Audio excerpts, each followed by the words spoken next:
إلى حضرة النبي سيدنا محمد صلى الله عليه وسلم وأهل بيته وأزواجه وذريته أجمعين ثم إلى روح المؤلف الإمام حجة الإسلام محمد بن أحمد الغزالي وسلم رحيم ومشايخنا ومشايخ مشايخنا وجميع سادتنا علي أبي علوي وسلم رحيم وجميع والدنا ووالديكم وأولادنا وأولادكم وذرياتنا وذرياتكم وأزواجنا وأزواجكم ومشايخنا ومشايخكم وذرياتنا وذرياتكم ومحبينا ومحبيكم أجمعين ولسهولتنا في جميع أطوارنا وتقلباتنا في هذه الحياة الدنيا وفي الآخرة وإلى حضرة الرسول فاطمة البتول بنت الرسول شاء لله لنا ولهم الفاتحة. أعوذ بالله من الشيطان الرجيم. بسم الله الرحمن الرحيم. الحمد لله رب العالمين الرحمن الرحيم مالك يوم الدين إياك نعبد وإياك نستعين اهدنا الصراط المستقيم صراط الذين أنعمت عليهم غير المغضوب عليهم ولا الضالين آمين. Bismillahirrahmanirrahim. Assalamualaikum warahmatullahi wabarakatuh. Innal hamdalillah nahmaduhu wa nasta'inuhu wa nastaghfiruhu wa natubu ilaihi wa nastahdihi wa na'udzu billahi min syururi anfusina wa min sayyiati a'malina may yahdihillahu fala mudilla lahu wa may yudlil fala hadiyalah. Asyhadu an la ilaha illallah wahdahu la syarika lahu wa asyhadu anna sayyidana wa nabiyyana wa maulana Muhammadan abduhu wa rasuluhu wa safiyuhu alladzi la nabiyya wa la rasula ba'dah. Amma ba'du fa nawaina ta'allum wa ta'lim wa tadhakkur wa tadhkir wa naf'a wal intifa' wal ifadah wal istifadah wal iqamah wal istiqamah wal hatha ala tamassuki bi kitabillah wa sunnati rasulillah ibtigha'an li mardatillahi wa wajhil karim. Allahumma faqihna fid din wa 'allimna ta'wil wa ja'alna minal ladzina yastami'una al-qawla fayattabi'una ahsanah. Allahumma arinal haqqa haqqa warzuqna ittiba'ah wa arinal batila batila warzuqna ijtinabah wa adkhilna birahmatika fi ibadikas salihin amin ya rabbal alamin. Hadirin wal hadirat rahimani wa rahimakumullah. Teman-teman Remisya yang saya muliakan, alhamdulillah Allah Subhanahu wa taala perjumpakan kita kembali di MRBJ pada malam hari ini. Kita niat duduk di sini untuk mengingat Allah, untuk mendapatkan surganya Allah, agar kita tidak masuk ke dalam api neraka. Mudah-mudahan Allah ampuni dosa kita semua dan Allah mudahkan semua hajat-hajat kita. Amin Allahumma amin. Saya akan melanjutkan pembacaan kitab Ayyuhal Walad yang ditulis oleh Al-Imam Al-Ghazali. Bismillahirrahmanirrahim. Wa bihi ilaihi qala, berkata Al-Imam Al-Ghazali, ayyuhal waladu, wahai anakku, an-nasihatu sahal. Nasihat itu gampang. Wal mushkilu qabuluha, yang susah menerimanya. Li'annaha fi madzaqi muttabi'il hawa murrun, karena apabila nasihat itu dicicipi melalui lidah orang yang setiap saat memperturutkan hawa nafsunya, maka rasanya adalah pahit. Orang yang sukanya bicara terus ya, dia tidak menimbang ada manfaatnya apakah tidak, ketika disuruh diam marah. Orang yang tidak terbiasa untuk baca Quran terus begitu, ketika diminta baca Quran marah, pahit rasanya ya. Dan analogikan saja dengan diri kita, nggak usah ngelihat orang lain. Cukup kalau kita ngelihat orang lain begitu, dijadikan pelajaran saja, tidak perlu kita bahas. Idzil manahi mahbubatun fi qulubihim. Sebabnya kata Imam Ghazali, kenapa pahit? Karena hal yang dilarang itu dicintai. Sesuatu yang dicintai di dalam hati mereka. Di dalam hati mereka. Memasukkan perkara dari luar ke dalam ini kan susah. Kalau nggak kebiasaan, ya. Nah, orang terbiasa itu biasa karena banyak melihat. Maka untuk membersihkan hati, cukup mengikuti perintah Nabi yang tadi pagi saya sampaikan kepada ahbab majelis Fatimah Karimah. Tadi pagi saya bilang, kalau ngelihat sesuatu cukup satu kali. Tidak usah lebih dari satu kali. Kita lihat mobil bagus satu kali, insya Allah hilang. Kita ngelihat wanita cantik satu kali, insya Allah hilang. Kita ngelihat laki-laki tampan satu kali, insya Allah hilang. Tapi kalau sudah lebih dari satu kali, kata Nabi, sudah. La tutbi'in nadrah bin nadrah, fa inna lakal ula wa laysat lakal akhirah. Kamu cuma punya jatah pertama kali ngelihat, bukan dilama-lamain. Karena ada hadis sahih riwayat Imam Muslim, ya, salah seorang sahabat Nabi itu bertanya gitu tentang nadrah fujaah. Jadi ngelihat tapi nggak sengaja tiba-tiba. Fa umirtu an asrifa basari. Maka saya diperintahkan untuk apa? Untuk langsung memalingkan pandangan, ya. Jadi satu kali itu maksudnya bukan lama-lama. Ya, satu kali 1 jam dipelototin, bukan begitu ya. Jangan dimain-mainin. Tapi satu kali palingkan, satu kali palingkan, satu kali palingkan. Alal khususi man kana talibal ilmi rasmi, khususnya bagi orang-orang yang statusnya pelajar ilmu syar'i secara resmi, santri lah ya. Santri, ya kayak saya ini kan santri ya. Mustaghila fadlin nafsi wa manakibid dunya, santri yang seperti apa? Yang disibukkan dengan keutamaan dirinya, mau keren, itu bahasa sederhananya ya. Wa manakibid dunya, dan posisi jabatan duniawi gitu. Bahaya kalau begitu dinasihati nanti rasanya pahit. Kata Imam Ghazali begitu. Fa innahu yahsibu annal ilma al-mujarrada lahu wasilatun. Karena dia mengira, orang seperti ini mengira ilmu saja cukup untuk menjadi perantara dia sampai kepada Allah. Padahal enggak. Ilmu itu sarana nomor 1, ma'rifah, supaya kita tahu. Karena kan kita mau nyembah Allah ya harus tahu Allah. Tapi kalau kita enggak sholat ya buat apa? Cuma sekedar kenal saja. Banyak orientalis yang kenal dengan Allah tuh banyak, tapi tidak mau menyembah Allah gitu ya. Heraklius dalam Sahihul Bukhari, Heraklius itu raja yang seharusnya masuk Islam, tapi nggak jadi masuk Islam teman-teman. Kenapa? Karena ego, ya, ego. Dia tahu Nabi Muhammad benar. Bahkan Allah firmankan di dalam Al-Quran, ya'rifunahu kama ya'rifuna abna'ahum. Alladzina atainahumul kitaba ya'rifunahu kama ya'rifuna abna'ahum. Orang-orang yang sudah kami kasih informasi, kasih kitab, itu tahu Nabi Muhammad sebagaimana mereka kenal anak mereka sendiri gitu. Tapi apakah mereka beriman? Mereka justru menjadi orang-orang yang aladul khisam, yang permusuhannya paling kencang dengan Nabi Muhammad sallallahu alaihi wasallam. Jadi orang ilmunya banyak itu nggak mesti dia taat. Tapi orang yang betul-betul ingin mencapai ketaatan yang tinggi harus punya ilmu. Gitu. Harus punya ilmu. Sayakunu najatuhu wa khalasuhu fi. Orang ini menyangka bahwa kalau saya punya ilmu aja tuh cukup. Saya bakalan selamat, saya bakalan selesai dengan baik di dunia ini gitu. Wa annahu mustaghnin 'anil amal, dan dia merasa tidak membutuhkan amal. Saya nggak butuh dengan sholat, saya tidak butuh dengan tahajud, saya tidak butuh dengan puasa sunnah, saya tidak butuh sedekah, kan saya punya ilmu, saya tahu. Gitu. Ingat ini yang bertanya kepada Imam Ghazali adalah seorang yang belajarnya bertahun-tahun kepada beliau. Jadi ilmunya sudah pasti di atas kita. Gitu. Dinasehati sama Imam Ghazali. Intinya begini, jangan sampai ketika saya menyampaikan ini teman-teman jadi mengatakan belajar ilmu tuh nggak usah tinggi-tinggi gitu. Saya lagi buka program gratis pesantren kilat setiap hari Sabtu dari jam 9 sampai setengah 3. Setiap minggu kitabnya ganti, tapi yang stagnan itu adalah belajar nahu bahasa Arab dan bahasa Arab oral, ya, verbal, muhadatsah. Itu nanti saya yang akan ampu dan juga Ustadz Wildan, ya, yang akan mengampu.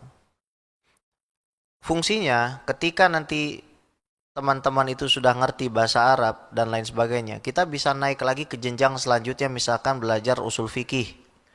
Usul fikih itu adalah ilmu guna mengetahui apakah perintah di dalam Al-Quran itu wajib atau sunnah, larangan di dalam hadis itu makruh atau haram.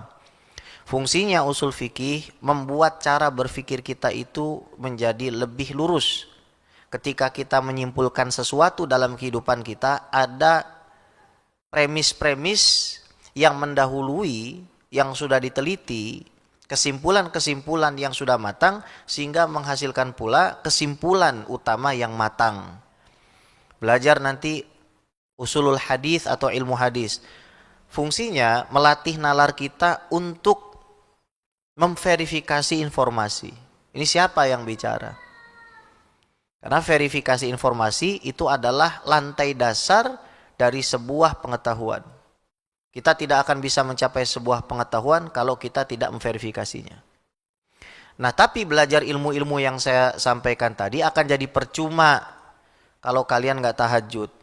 Akan jadi percuma kalau ilmu tersebut tidak membuat kalian tuh semakin dekat dengan Allah Subhanahu wa taala. Tapi mempelajari ilmu-ilmu seperti ini penting dan hukumnya fardu kifayah. Artinya orang-orang yang pelajari ilmu ini menggugurkan dosa orang lain, sama seperti pada saat kita sholat jenazah menggugurkan orang-orang yang tidak sempat sholat jenazah.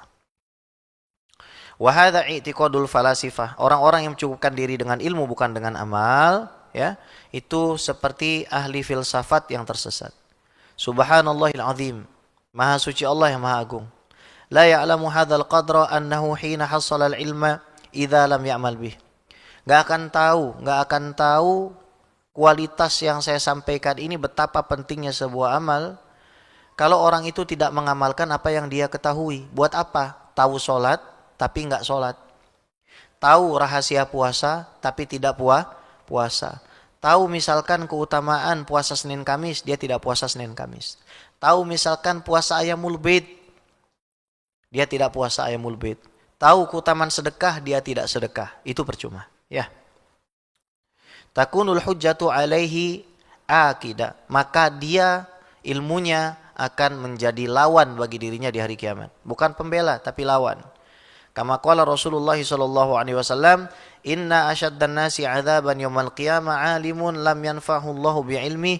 Sesungguhnya sekejam-kejamnya manusia yang paling besar azabnya di hari kiamat adalah seorang alim yang tidak diberikan manfaat oleh Allah Subhanahu wa taala pada ilmunya. Belajar ilmu agama bertahun-tahun, tapi tidak membuatnya senang bersujud. Hadir di majelis bertahun-tahun, tapi tidak bisa menghentikan lisannya dari membicarakan kejelekan orang. Buat apa?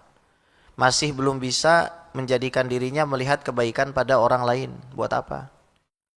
Makanya, ma nafa'al qalba mithlu uzlatin yadkhulu fiha maidana fikratin. Tidak ada yang bisa ngasih manfaat hati antum melebihi dari menyendiri. Dengan menyendiri itu antum bisa berpikir, masuk ke dalam daerah di mana antum bisa memikirkan, selama saya hidup apa manfaat yang sudah saya berikan untuk diri saya, apa manfaat yang sudah saya berikan untuk orang banyak, dan apakah semua tugas yang Allah sampaikan kepada saya, Allah wajibkan kepada saya sudah tuntas saya kerjakan selama periode saya bernafas ini. Itu tidak bisa kita lakukan kalau kita tidak menyendiri. Menurut siapa? Ya menurut orang-orang ahli ilmu zaman dulu. Mereka yang sudah mendahului kita masuk ke dalam kuburan.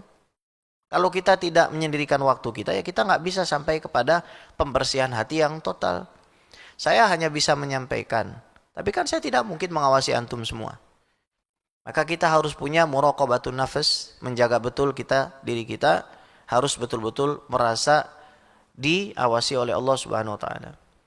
Wa ruwiya anna Junaidan qaddasallahu ruhahu al-aziz ru'ya fil manam ba'da mautihi. Junaid al-Baghdadi Sayyidu Taifah, beliau dilihat oleh muridnya pada suatu malam setelah beliau wafat. Faqila lahu mal khabaru ya Abul Qasim. Maka dikatakan kepadanya, bagaimana kabarmu wahai Imam Junaid? Tahatil ibarat wa faniyatil isyarat. Semua tulisan-tulisan, ungkapan-ungkapan itu sudah sirna. Wa ma nafa'atna, dan tidak ada yang kasih manfaat kepada kami illa rakaatun, kecuali rakaat-rakaat raka'naha yang kami lakukan fi jawfil lail, di tengah malam. Ujungnya salat tahajud juga. Tapi catat, ini yang bicara orang ahli ilmu. Jadi prinsipnya gini, belajar ilmu agama itu lebih meninggikan derajat kita, betul. Dengan catatan kalau ilmu itu mendekatkan kita kepada Allah. Mendekat kepada Allah itu jalurnya lewat Rasulullah. Udah ikutin aja. Misalkan Rasulullah sholat malam nih, kita sholat malam. Rasulullah sedikit bicara yang gak manfaat, kita sedikit bicara yang gak manfaat, ila akhiriha. Dan itu adalah semua sudah disampaikan di dalam hadis-hadis yang kita ketahui. Kemudian sang imam melanjutkan, ayuhal walad, wahai anakku, la takun minal a'mali muflisan. Jangan sampai kamu bangkrut di dalam amal. Bangkrut di dalam amal. Coba deh kita hitung. Dalam waktu 1 minggu, kira-kira amalan yang paling kita konsisten di dalamnya apa? Atau jangan-jangan emang nggak ada sama sekali.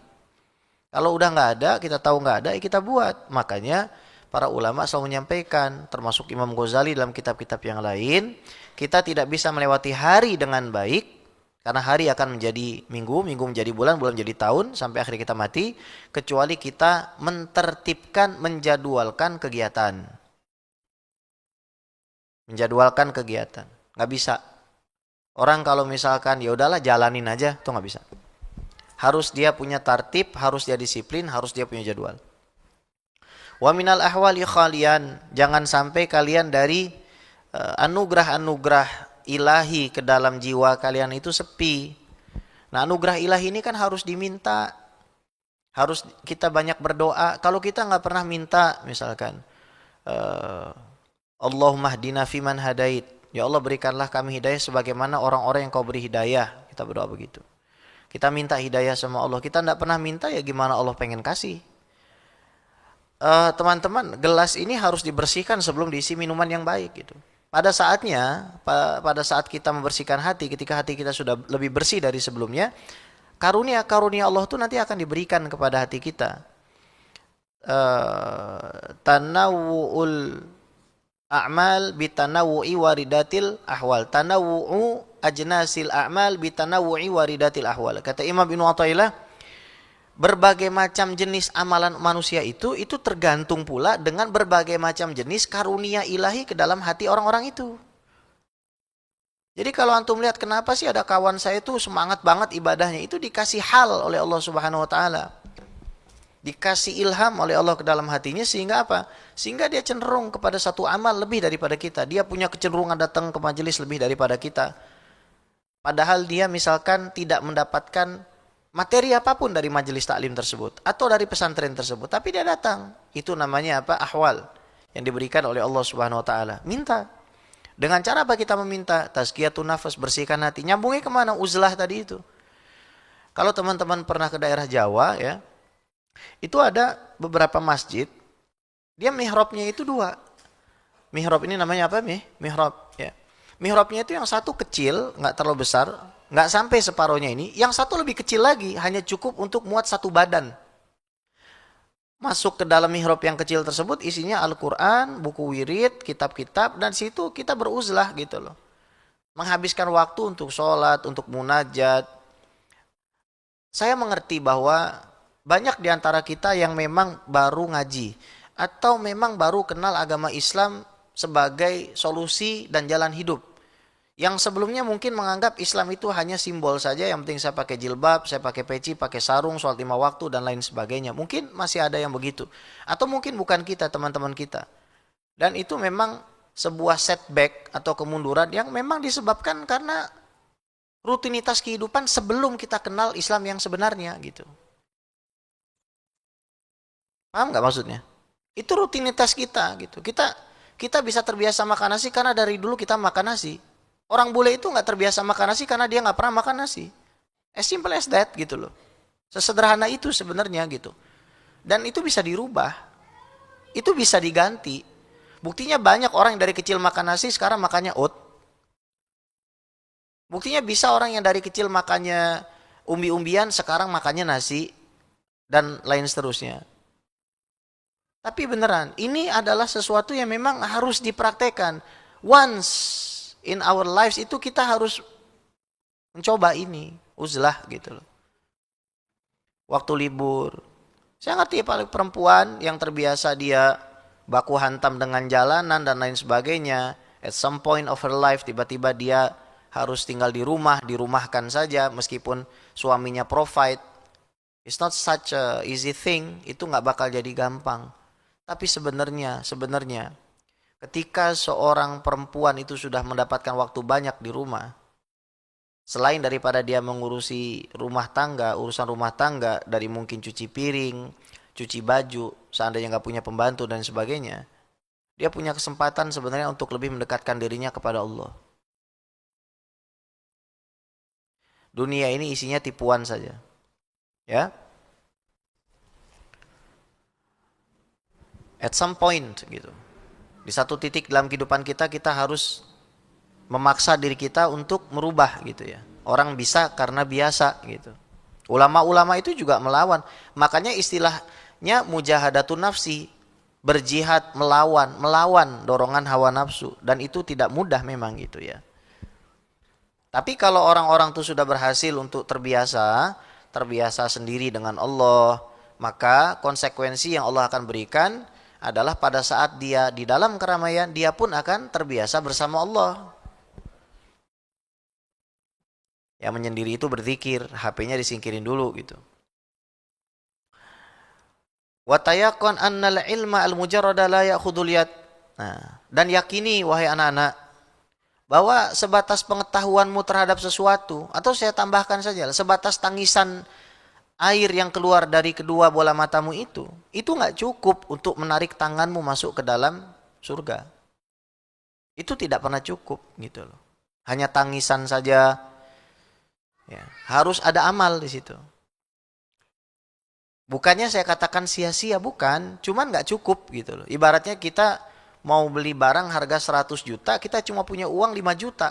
Bukannya sia-sia, tapi belum cukup gitu. It's a good thing, nangis, nyesal, bagus. Tapi kalau itu tidak menjadi bawa'ith atau driving force bagi diri kita untuk berubah, ya nggak cukup gitu loh. Nggak cukup, kita harus berubah. Ini termasuk saya menyampaikan harus berubah gitu loh. Setiap manusia itu sesuai dengan kapasitas ilmunya, dia sebenarnya sedang berperang untuk mencapai tingkatan dirinya di hadapan Allah yang lebih tinggi, dan selalu ada tingkatan yang di atas kita gitu. Wa fauqa kulli dzi ilmin alim, setiap di atas orang berilmu pasti ada lagi yang lebih berilmu. Di atas orang yang soleh ada lagi yang lebih soleh gitu. Dan itu seperti satu kartu VVIP yang berbeda-beda. Dan ini nggak ada hubungannya dengan orang. Secara langsung tidak ada, tapi secara tidak langsung nanti ada. Kenapa? Karena ketika teman-teman sudah sampai kepada spiritual enlightenment, pencerahan spiritual yang dikatakan nur di dalam hati itu, innal ilma nur, ilmu itu nur, dan nur itu tidak diberikan kecuali kepada orang yang tidak mau bermaksiat, kecuali kepada orang yang taat. Maka konsekuensinya nanti ketika teman-teman berbicara, orang itu akan cenderung lebih mendengar. Ketika teman-teman mendengar, maka mendengar pun yang baik-baik saja, diarahkan sama Allah. Melihat pun yang baik-baik saja. Manusia itu akan cenderung kepada kita. Manusia akan cenderung duduk dekat dengan kita. Hanya duduk dengan kita saja mereka merasa senang gitu. Tidak perlu kita banyak bicara. Hanya duduk dengan kita saja mereka merasa nyaman gitu. Jangan teman-teman pikir ketika ada orang diam dia berzikir, itu dia tidak berkomunikasi. Dia sedang berkomunikasi dengan pemilik Anda. Misalkan ada teman dia berzikir gitu sambil dengerin kita gitu. Itu sedang berkomunikasi dengan Allah, dan Allah tunjukkan ke dalam hatinya itu cahaya. Dan akhirnya orang yang mendengarkannya pun jadi suka dengan dia. Efek daripada sholat malamnya, efek daripada zikirnya, itu terkadang bisa disaksikan langsung secara kasat mata oleh orang-orang yang bahkan belum bertemu dengannya, sehingga mengatakan, wallahi ana uhibbu hadzal rajul, saya suka dengan orang ini gitu. Saya senang dengan dia gitu. Ya. Misaluhu, contohnya ya. Contoh apa? Bahwa ilmu itu nggak cukup gitu. Laukana ala rajulin, kalau ada seorang laki-laki yang dia memiliki fi bariyatin, ketika sedang berada di hutan, asyratu asyafin, 10 pedang hindiyah, pedang India yang tajam, ma'a aslihatin ukhra, dan dia memiliki berbagai macam senjata yang lain seperti tombak ya. Wa kana rajulu syuja'an, laki-laki itu juga pemberani, wa ahla harbin, piawai dalam peperangan, mentalnya kuat, punya pedang 10, tombaknya banyak, ya, punya panah. Fahumila alaihi asadun muhibun. Kemudian didatangkan ke hadapan laki-laki yang tadi ini singa yang menakutkan. Madhannuka, sekarang ditanya sama Imam Ghazali, pendapat kamu apa? Apakah laki-laki itu akan secara langsung menang? Enggak lah. Kalau dia diam aja, dia punya senjata, tahu cara makainya, tapi nggak dipakai, ya mati dia. Begitu juga orang punya ilmu, kalau nggak dipakai mati. Orang punya ilmu, tahu salah, hantam, habis. Tahu manfaat, nggak dilakuin, habis. Menjadi orang yang hancur menjadi orang yang rugi. Sama. Hal tadfa'ul aslihatahu syarrahu minhu bila istimaliha wa darbiha? Apakah akan bisa senjatanya itu, ilmunya itu membela dia? Bisa menghalangi dari terkaman singa dengan cara tidak digunakan, dengan cara tidak dipukulkan? Ya ilmu dipegang aja, nggak bisa ngapa-ngapain, saudara. Pedang dipegang aja, begini ada perampok, nggak bisa buat ngapa-ngapain, saudara, kan begitu ya. Wa minal ma'lum, dan sebagaimana diketahui, annaha la tadfa'u illa bitahrik wa dharab. Namanya pedang, namanya tombak, ini tidak akan bisa mendapatkan manfaat kita darinya kecuali kita gerakkan dan kita pukulkan. Fakadza law qara'a rajulun mi'ata alfi mas'alatin ilmiyatin. Begitu juga kalau ada laki-laki belajar 100.000 masalah ilmu, 100.000 masalah ilmu. Sakti banget itu. 100.000 masalah ilmu dia kuasain. Wa 'allamaha, dan dia mengajarkannya. Wa ta'allamaha, dan dia mempelajarinya. Wa lam ya'mal biha, dan dia tidak melakukannya. Dia alim, dia muallim, bukan sekedar alim, dia pengajar juga, tapi nggak diamalin. La tufiduhu illa bil amal, maka semua yang dikumpulkan tadi tidak akan ada manfaatnya kecuali dengan amal. Ini orang alim. Orang alim tuh masih mending, kenapa? Paling nggak dia ngajarin. Bagaimana dengan orang yang malas nuntut ilmu? Tambah parah lagi. Yang alim aja celaka, apalagi yang bodoh. Yang bodoh itu bisa lebih mencelakakan ketimbang yang alim. Karena orang alim itu tahu. Misalkan apa? Dosa itu jangan dipamerin. Sementara orang bodoh menganggap bahwa dengan kita memamerkan dosa, kita selamat dari istilah munafik. Nutupin dosa dibilang munafik, mamerin dosa dibilang normal. Memang agama kita mulainya asing. Sekarang dianggap asing lagi. Pacaran normal, nikah muda nggak normal. Zina, selingkuh normal, poligami nggak normal. Itu memang dianggap asing sekarang. Dan betul kata Nabi, agama ini memang dimulai dengan keasingan, nanti akan dianggap asing oleh siapa? Oleh orang Islam yang nggak paham. Ingat perkataan Imam Ghazali, nasihat itu pahit. Kalau lidah kita itu kebanyakan nurutin keinginan sendiri, pahit emang nasihat itu. Tapi kita hidup di masa yang demikian adanya, teman-teman semua gitu. Ya. Jadi orang kalau memamerkan dosa, berani, bagus, saya mendingan dia, terus terang dia begitu dosanya. Awas. Di akhirat nanti Allah tuh panggil. Ada seorang hamba, kamu masih ingat nggak kamu bikin dosa dan saya tutupin waktu itu?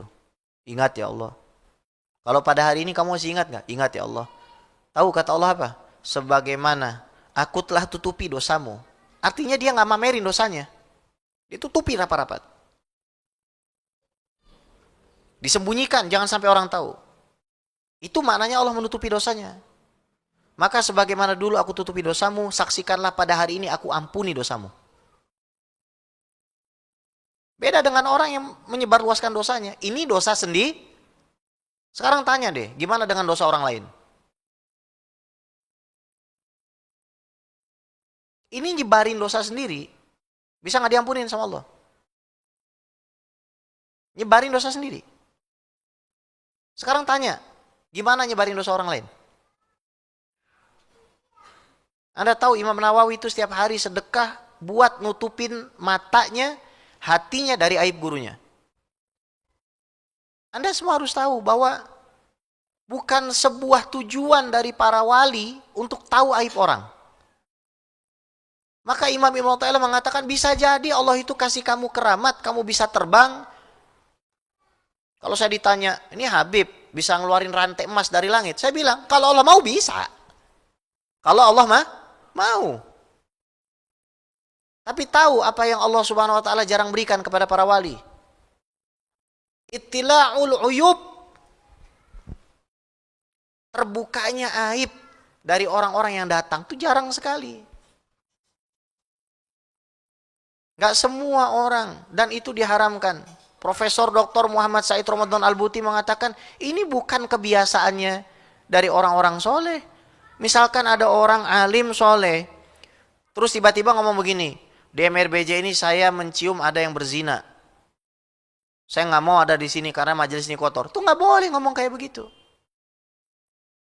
Padahal tahu aibnya. Gimana kita yang hanya 15 detik melihat video kemudian menghukumi orang lain?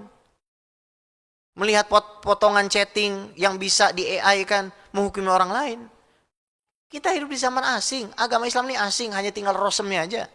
Orang menyangka dengan pakai jilbab, dengan pakai peci, lantas dia faham sama agama ini. Lupa gitu. Yang laki-laki lupa setiap Jumat dikatakan takutlah kamu kepada Allah. Yang perempuan lupa bahwasanya Allah berfirman ku anfusakum wa ahlikum nara. Jaga diri kamu dan keluarga kamu dari api neraka. Islam ini dianggap aneh sekarang. Dianggap asing. Oleh siapa? Oleh kita sendiri. Buktinya, coba lihat komentar-komentar netizen itu. Yang paling banyak komentar itu orang Islam. Yang paling banyak menghujat itu orang Islam. Yang paling banyak menggibah juga orang Islam. Ya.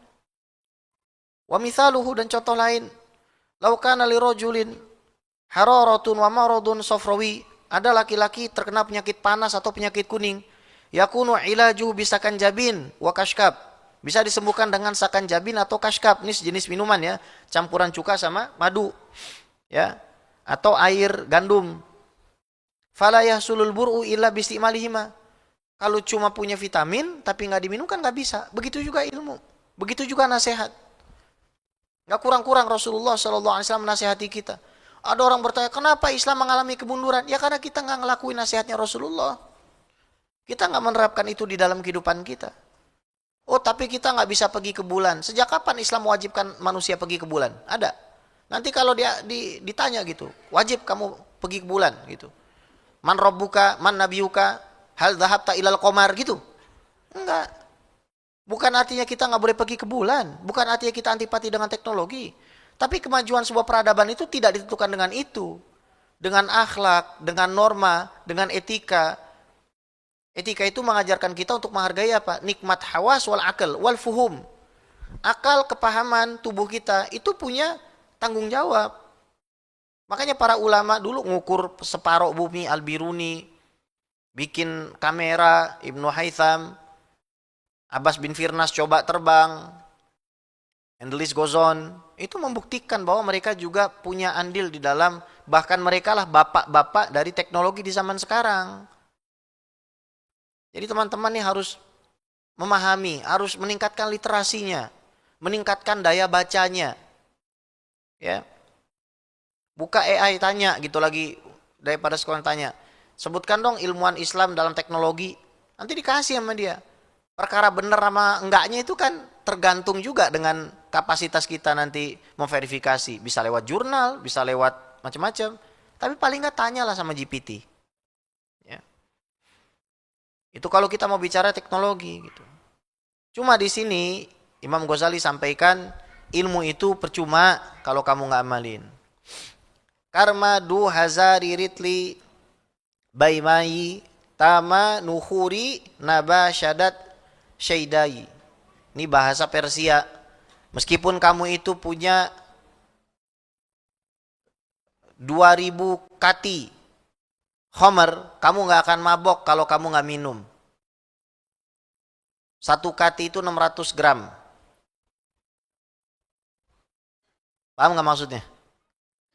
Saya tanya nih, ada orang jualan kokain 5 kilo misalkan. Tapi dia nggak pakai. Mabok nggak dia?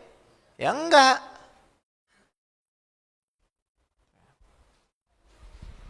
Tapi tetap aja jangan.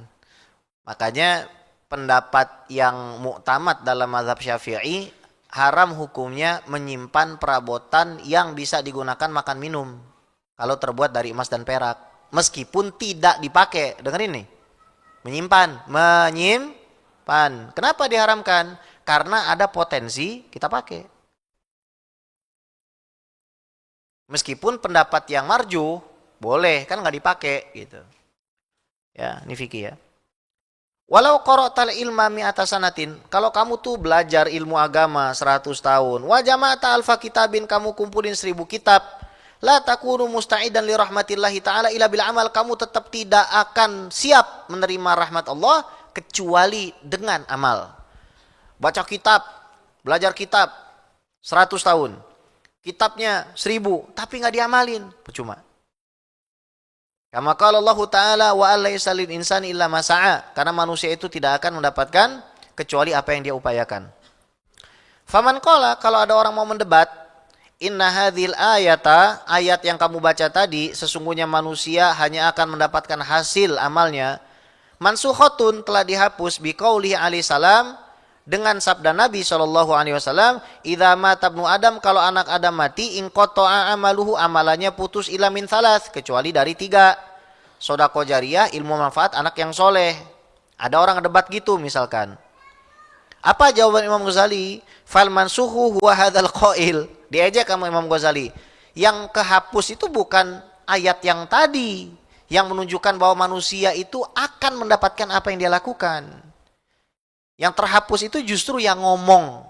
Kalau ayat tersebut terhapus dengan hadis Nabi, ini nggak ada hubungannya. Ya. Wala in kanat mansukhotan, kalaupun kita mau katakan itu mansuh terhapus, ya. Fama taqulu fi qouli ta'ala, bagaimana pendapat kamu terhadap firman Allah? Faman kana yarju liqa'a rabbih falyamal amalan shaliha. Barang siapa berharap berjumpa dengan Allah, maka hendaknya memperbanyak amal soleh. Jazaa'um bima kanu ya'malun, sebagai balasan atas apa yang mereka lakukan dari amal soleh. Jazaa'an bima kanu yaksibun, sebagai balasan dari apa yang mereka lakukan. Innal ladzina amanu, orang-orang beriman, wa amilus solihati, dan orang-orang yang beramal soleh, bukan cuma amanna wa asoina, nggak masuk. Saya beriman, kemudian saya maksiat,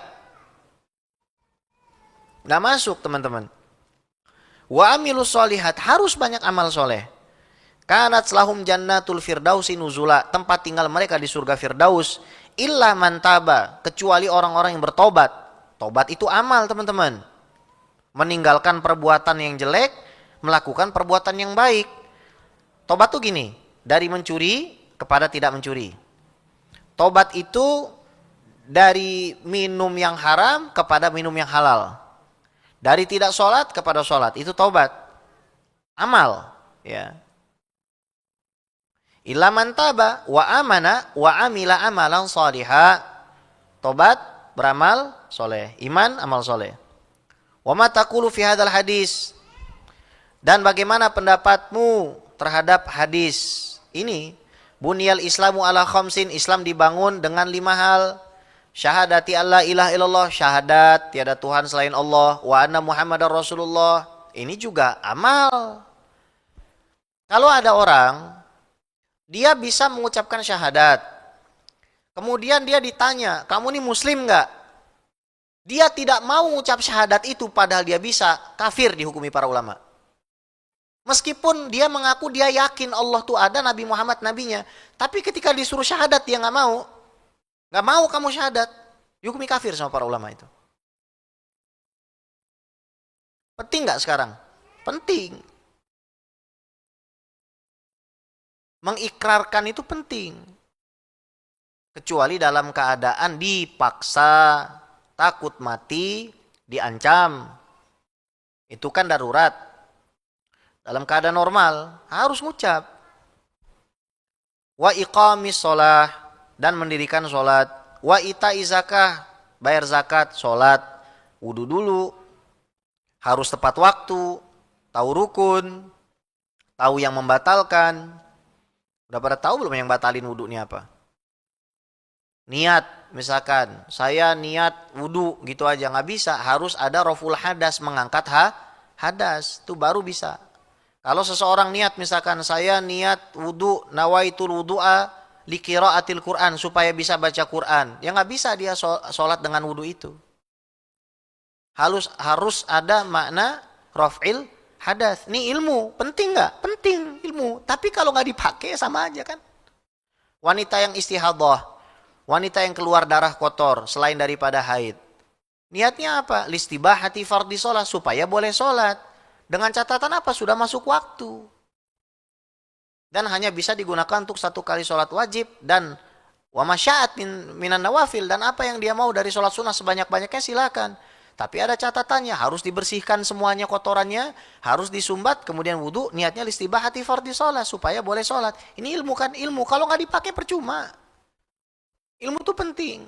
Tapi kalau nggak digunakan percuma, nggak akan ada efeknya itu. Saya diminta untuk nguasain masalah rumah sakit, suruh bikin rumah sakit. Mulai dari nol sampai jadi rumah sakitnya apa. Tapi percuma, kenapa? Kalau tidak dipraktekkan. Semua itu harus dipraktekkan. Kursus origami. Kursus bikin misalkan apa tuh, kuku-kukuan perempuan. Tapi nggak dipraktekkan, hilang nggak? Hilang. Gitu juga ilmu. Wasomi Ramadan, puasa Ramadan. Tahu puasa Ramadan wajib, nggak puasa, nggak dapat apa-apa di sisi Allah.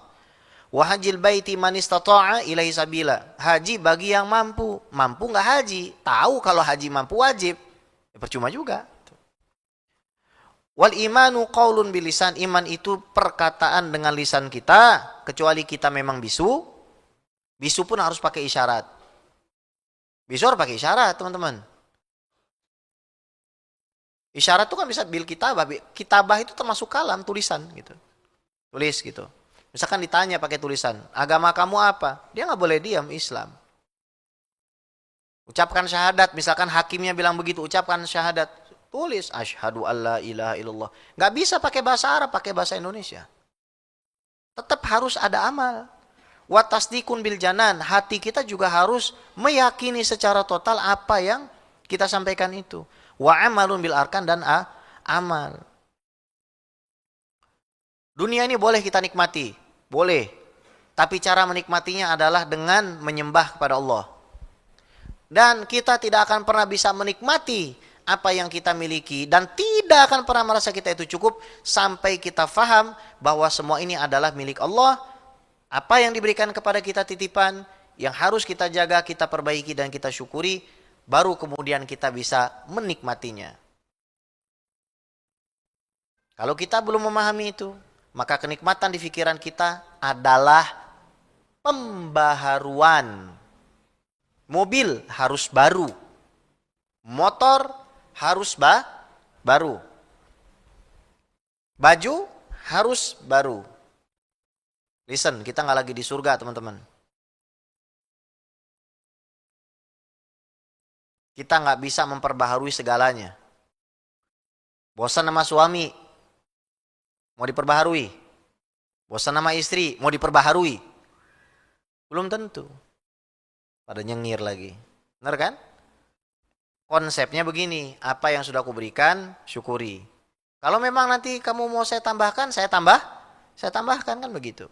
Itu konsepnya. La in syakartum la azidannakum. Wa dalilul a'mali aktsaru min ayyuhsa, dan dalil tentang amal ini lebih banyak dari apa yang bisa dikumpulkan. Wa in kana al-'abdu, apabila seorang hamba, ya, meskipun seorang hamba yablughul jannata bi fadlillahi wa karamihi, dia sampai kepada surga murni karena karunia Allah, karena kedermawanan Allah. Walakin ba'da ayasta'idda bi ta'ati wa ibadatihi, tapi semua karunia tersebut adalah after, setelah seorang hamba mempersiapkan dirinya dengan ketaatan dan ibadah. Kan Nabi sudah kasih rumus. Gak akan masuk neraka yang mengatakan la ilaha illallah. Tapi mengatakan di situ maksudnya juga meyakini. Meyakini. Dikasih. Tadi dikasih petunjuk. Mau ketemu sama Allah. Faman kana yarju liqa rabbih falyamal amalan sholiha wala yusyrik biibadati rabbih ahada. Kan begitu. Dikasih petunjuk, jalanin sama kita. Bukalah GPT. Apa nih petunjuk agama Islam hari ini? Ya kalau pengen lengkap ya buka Bidayatul Hidayah itu. Diaturin sama Imam Ghazali, kita punya agenda diaturin. Yang paling bagus, pertama sibuk dengan ilmu. Setelah cari ilmu, ibadah. Kalau ibadahnya masih kurang, paling enggak kita kerja cari nafkah. cari nafkah nggak bisa, diem aja jadi batu, jangan nyakitin orang, jangan jadi yang paling terakhir. Nyari ilmu nggak bisa, kemudian sholat nggak kerja juga males, cari kerjaan males, diem aja nggak bisa. Jadi setiap melek pikirannya mau nyakitin orang lain. Ada nggak manusia kayak begitu? Ada. Manusia kurang kerjaan. Makanya kerjaan itu penting. Ya. Makanya begini teman-teman. Kadang-kadang kalau saya punya waktu senggang, itu saya merasa nggak ngapa-ngapain gitu. Kalau saya tidak menyelesaikan wirid saya misalkan. Itu merasa ada sesuatu yang kehilangan. Buat saya, misalkan dalam satu hari, karena saya itu sehari mungkin ngajar kadang 3 kali, kadang 2 kali. Jadi waktu senggang saya itu saya habiskan buat apa? Misalkan ada zikir yang harus saya selesaikan. Misalkan baca sholawat berapa ribu, baca istighfarnya berapa ribu, baca Qur'annya berapa halaman, berapa lembar, berapa juz. Itu harus ada gitu. Pencapaian spiritual itu ada dan itu menyenangkan. Kalau kita tidak disibukkan dengan hal yang seperti itu, kita akan disibukkan dengan hal yang batil. Gak ada orang jahat teman-teman. Orang tuh semua aslinya baik. Cuma tergantung kesibukan. Definisi kita 5 tahun lagi adalah definisi kita, kesibukan kita setiap hari dari saat ini. 10 tahun lagi juga begitu. Sebagaimana Allah Subhanahu wa taala memberikan rahmat karena kita mempersiapkan diri, begitu juga kesempatan baik. Jadi konsep dalam agama Islam ini apa kira-kira? Perbaiki diri sendiri, baru memperbaiki orang lain. Tutup mata dari kesalahan orang lain. Buka mata lebar-lebar atas kesalahan kita sendiri. Itu konsepnya. Suami, istri, begitu. Suami, cari nafkah. Istri mau apa? Provide. Diusahakan. Oh, istri melihat bahwa suaminya berjuang. Maka istri harus memberikan pelayanan yang juga sebaik-baiknya. Kan begitu konsepnya. Masing-masing kalau berjalan pada porosnya, jalan tuh rumah tangga dengan baik. Jalan pada porosnya baik. Nah sekarang asing kan? Yang nggak asing apa? Yang nggak asing adalah laki-laki dibully sama kan memnya banyak tuh. Laki-laki takut sama istrinya kan gitu. Emang kira-kira Rasulullah begitu? Sayyidina Umar begitu kah? Enggak, mereka the real men. Mereka keluar cari nafkah buat istrinya. Dan istrinya sami'na wa ta'na, hormat sama suaminya. Tapi dianggap asing nggak sekarang? Asing. Yang gak asing itu perempuan bentak suami. Itu gak asing sekarang. Islam ini ditinggalin sama pengikutnya. Yang gak ditinggali cuma simbolnya aja. Sama rame-rame kajiannya.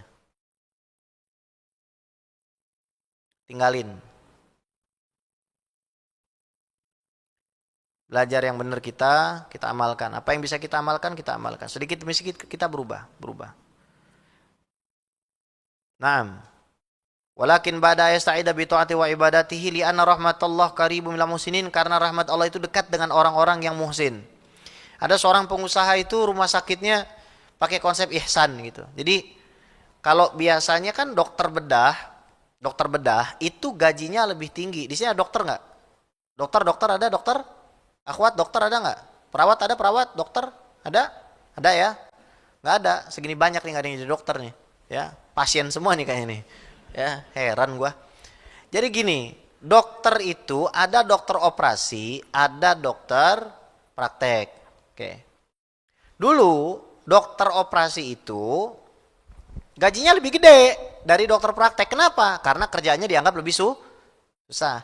Tapi dengan seiringnya waktu, alat dan teknologi itu memutus gap atau jarak yang tadinya seorang dokter operasi itu bisa 1 jam, ini sekitar 5 menit, 10 menit selesai. Maka akhirnya keputusannya beliau nih, owner rumah sakitnya, bahwa dokter praktek dengan dokter operasi sama. Karena sama-sama capek gitu. Ini namanya apa? Ihsan. Ihsan itu apa? Memberi lebih dari yang seharusnya. Memberi lebih dari yang seharusnya. Meskipun dokter prakteknya pada ngomel biasanya itu. Dokter operasinya pada ngomel gitu. Kok jadi dikurangin, kok jadi disamain gitu. Tapi ini konsep namanya ihsan. Jadi ihsan itu apa ihsan? Memberi lebih dari yang seharusnya. Itu ihsan itu. Walau kila yablughu aidan bimujarradil iman. Ada yang ngomong misalkan, "Wah, iman aja cukup kok." Kulna, kita jawab, "Na'am, lakin mata yablugh." Oke. Oke. Sampai memang dengan iman. Tapi kapan sampainya kepada Allah? Kapan sampainya kepada surga Firdaus? Kamin aqabatin kaurin tastakbiluhu ila ayasil. Berapa, kata Imam Ghazali, berapa banyak cobaan dan ujian yang bisa menghancurkan dia punya keimanan itu sebelum dia sampai? Belum sampai udah kafir duluan. Belum sampai, udah ngeremehin. Wah, udahlah, nggak usah sholat, yang penting kita tahu Allah. Nggak usah ikut pengajian, yang penting kita tahu Rasulullah. Bisa. Awalutil kal aqobat, aqobatul iman. Cobaan yang pertama dari semua cobaan itu cobaan keimanan. Annahu hal yaslamu minasalbi. Apakah orang yang mengatakan iman aja cukup, dia merasa aman dari dicabut imannya? Amla atau tidak? Wa idza wasala yakunu janiyan muflisan. Oke, sekarang dia sampai ke surga, sampai ke akhirat, tapi dia janian sampai sebagai orang yang kriminal, muflisan, bangkrut. Teman-temannya kaya, pundi-pundi tahajudnya banyak, pundi-pundi sedekahnya banyak, pundi-pundi majelis ta'limnya banyak, pundi-pundi birrul walidaynya banyak, pundi-pundi kasbul halal, mencari rezeki halalnya banyak, sedekahnya banyak, dia muflisan jania. Bukan sekedar muflis, bukan sekedar bangkrut, tapi jania kriminal. Li'annahu afsada akthar mimma aslaha. Sebabnya yang dia rusak jauh lebih banyak dari yang dia perbaiki. Qala Al-Hasan Al-Basri rahimahullah, berkata Imam Al-Hasan Al-Basri rahimahullah, yaqulullah ta'ala li'ibadihi. Allah Subhanahu wa taala berfirman pada hamba-hambanya yaumul qiyamah, di hari kiamat, ukhulul jannata bi rahmati, silakan masuk surga dengan rahmat saya, waqtasimuha biqadri amalikum, tapi silahkan dibagi-bagi sesuai jatah amal-amal kalian. Sesuai jatah amal-amal kalian. Sebanyak apa kamu bisa beramal dan bermanfaat di dunia ini bagi diri kamu, bagi orang tua kamu, bagi keluarga kamu, bagi masyarakat. Tentu setelah kamu menunaikan kewajiban kamu kepada Allah Subhanahu wa taala, seperti itulah jatahmu nanti. Iya, masuk surga semua. Yang tobat, yang maksiat, yang mabok selama dia beragama Islam, beriman, iya betul masuk surga. Tapi apakah sama dengan yang enggak? Yang sholatnya sombong, iya masuk surga juga pada ujungnya. Yang ikut pengajian sombong, sama ilmu agama sombong, iya masuk surga juga. Tapi lihat nanti. Jangan kita pikir orang yang datang ke majelis itu mereka nggak tahu ilmu. Tahu ilmu, bahkan lebih tahu dari kita. Justru karena mereka lebih tahu dari kita, mereka datang. Itu harus kita fahami betul-betul hakikat daripada kehidupan ini, lebih daripada sekedar apa yang kita lihat. Ayuhal walad, wahai anakku, ma lam ta'mal lam tajidil ajra. Kalau kamu tidak beramal, kamu tidak akan dapat pahala, kamu tidak akan dapat balasan dari Allah Subhanahu wa taala. Ini ada satu kisah menarik terakhir, habis itu kita tanya jawab ya. Hukia, dikisahkan anna rajulan, bahwa seorang laki-laki min Bani Israel, dari kalangan Bani Israel, abadallahu ta'ala sab'ina sanah, menyembah Allah 70 tahun. Fa'aradallahu ta'ala, maka Allah menginginkan ayajluwahu alal malaikatihi, menampilkan dia, memamerkannya kepada malaikat.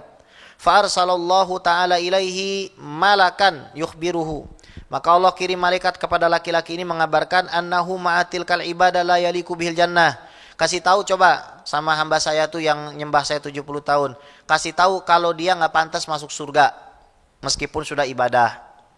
Falamma ballaghahu, ketika sudah disampaikan, qala al-abid, hamba itu berkata, nahnu khuliqna lil ibadah.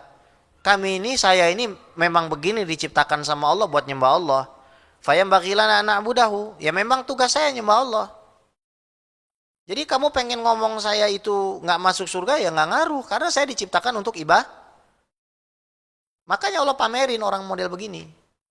Betapa stubbornness-nya dia itu luar biasa, keras kepalanya luar biasa di dalam menghamba kepada Allah. Kalau kita kan di debat, enak aja, gue udah sholat, malaikat pasti kita debat tuh. Kalau kita, 70 tahun gue sholat. Kalau dia enggak, emang saya diciptain buat ibadah. Maka tugas saya ibadah. Falamma raja'al malak, ketika malaikat itu kembali kepada Allah Ta'ala, madza qala abdi? Emang apa ngomongnya hamba saya? Bukannya Allah nggak tahu. Qala ilahi, wahai Tuhanku, anta alam bima qala al-abdu. Engkau lebih tahu apa yang disampaikannya. Faqala Allah Ta'ala, maka Allah SWT berfirman, idzan huwa lam yu'rid an ibadatina. Itu kan dia nggak berpaling dari menyembah saya. Fananu ma'al karami la nu'ridu anhu. Maka kami, saksikanlah kami dengan kemuliaan, dengan kedermawan kami tidak akan meninggalkannya sebagaimana dia tidak meninggalkan ibadah kepada kami. Ishhadu ya malaikati anni qad ghafartu lahu. Kalian semua persaksikanlah bahwa saya sudah ampuni dosa orang ini. Asyik kan? Apa yang lebih asyik dari ampunan Allah setelah kita berjerih payah beribadah, meninggalkan apa yang diharamkan, melakukan apa yang Allah mau, kan begitu. Hidup ini sederhana, isinya semua kekecewaan karena kita tidak menghamba kepada Allah. Udah itu aja, selesai. Kalau kita melakukan semua karena Allah, jangan berhenti karena manusia atau karena ucapan orang. Jangan berhenti karena kekurangan. Jangan pernah berhenti. Kalau memang kita memulai semuanya karena Allah.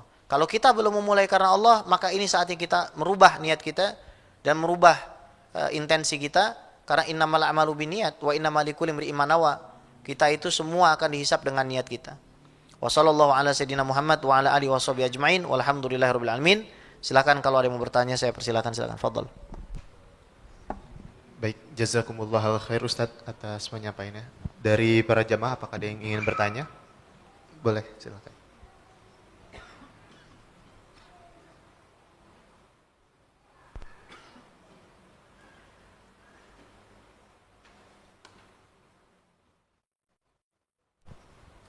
Cik, bismillah. Assalamualaikum warahmatullahi wabarakatuh. Habib, jazakumullah khairan katsir sebelumnya atas ilmu dan nasihatnya. Afwan Habib, izin bertanya berkaitan dengan rahmat dan baiknya Allah, mengambil kisah dari seorang pelacur yang masuk surga karena memberi minum seekor anjing. Lalu kemudian ada kisah juga seorang ulama yang sangat solih, namun di akhir hidupnya beliau menjadi bermaksiat dan membunuh seorang wanita dan wafat dalam keadaan kafir. Dari kisah tersebut, bagaimana kita melihat sifat Allah yang maha adil, Bib? Kurang lebih seperti itu. Bagaimana kita melihat sifat Allah yang maha adil? Jangan kita berbicara tentang keadilan Allah, tapi bicara tentang kefadilan Allah.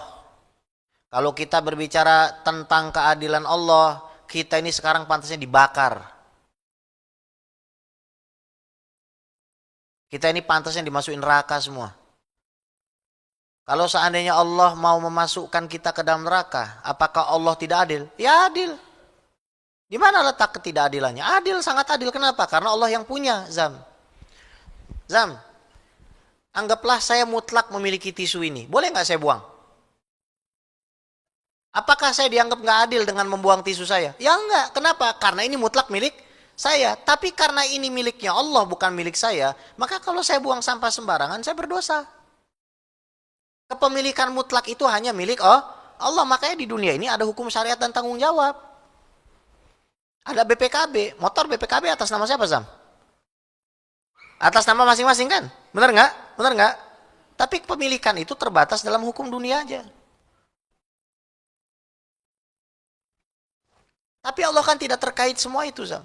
Allah bebas mau melakukan apa saja. Kenapa banyak orang Islam doa tapi belum dikabulkan? Apakah Allah nggak adil?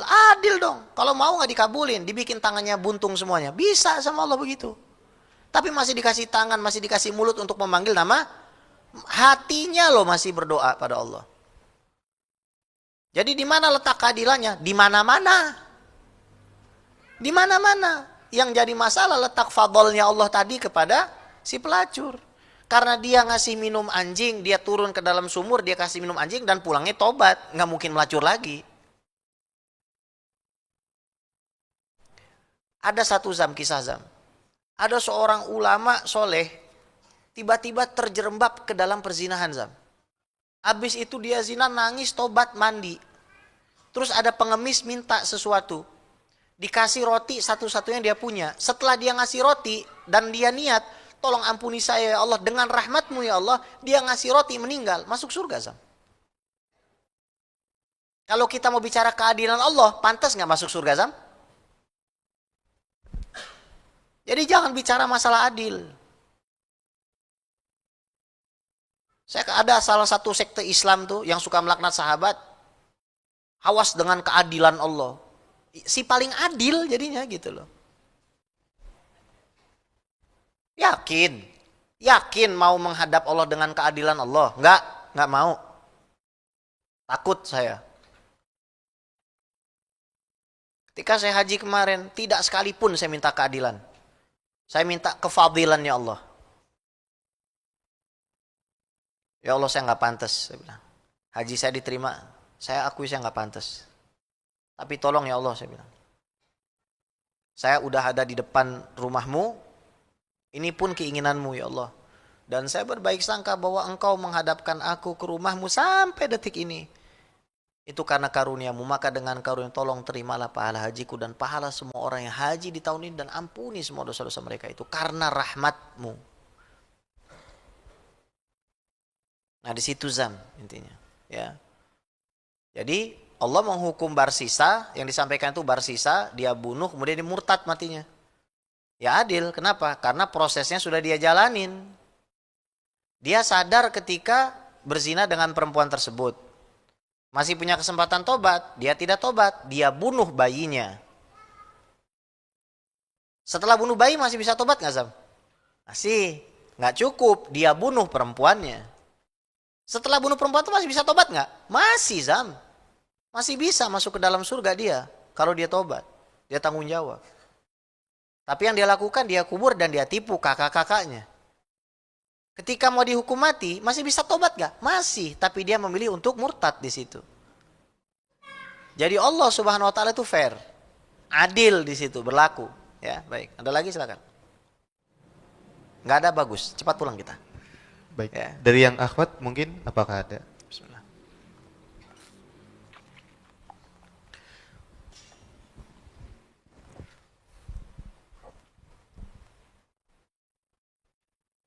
Kagak ada, kosong. Alhamdulillah, ya. Insya Allah bisa kita pahami, cari amalan yang paling ringan dulu, jangan langsung berat-berat. Yang paling ringan apa? Misalkan sholat rawatib jangan tinggal dulu. Kemudian sholat tahajudnya mungkin 2, witirnya 1, terusin. Sholat duhanya 2, kalau boleh 4, terusin. Baca Al-Qurannya setiap hari sehalaman, gak apa-apa. Sedekahnya 2.000 perak dulu tapi setiap hari, gak apa-apa. Pelan-pelan perbaiki, datang ke majelis, datang ke masjid, sholat berjamaah, pelan-pelan perbaiki. Ingat, fokus sama diri sendiri sebelum kita fokus kepada orang lain. Lihat aib kita sebelum kita melihat aib orang lain. Ala hadiniyah wa ala kultin solihah wa ala hadratin nabi sayyidina Muhammadin sallallahu alaihi wasallam syaulillahi lana wa lahumul fatihah. A'udzu billahi minasyaitonir rajim. Bismillahirrahmanirrahim. Alhamdulillahirabbil alamin.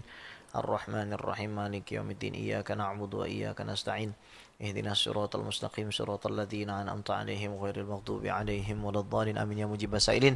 Birahmatika ya arhamar rahimin. Ya Allah, ampuni dosa kami ya Allah, dosa kedua orang tua kami, guru-guru kami, saudara-saudari kami, keluarga kami, putra-putri kami, anak, istri, suami kami, ya Allah ya Rabbal Alamin, sahabat-sahabat kami, murid-murid kami, ya Allah. Ya Allah, kabulkanlah semua hajat-hajat kami, bimbinglah kami ke jalan yang Kau ridhoi, bimbinglah kami ke jalan yang Rasulmu cintai. Ya Allah, apabila ada yang memiliki hutang maka selesaikanlah, apabila ada yang memiliki hajat maka tunaikanlah, ya Allah ya Rabbal Alamin. Apabila ada yang belum haji dan umrah maka hajikanlah dan umrahkanlah. Apabila ada yang belum menikah maka nikahkanlah dengan pasangan yang baik, ya Allah. Selamatkanlah kami, keluarga kami dari api neraka. Wassallallahu ala sayyidina Muhammad wa ala alihi washabihi ajmain walhamdulillahirabbil alamin. Assalamualaikum warahmatullahi wabarakatuh.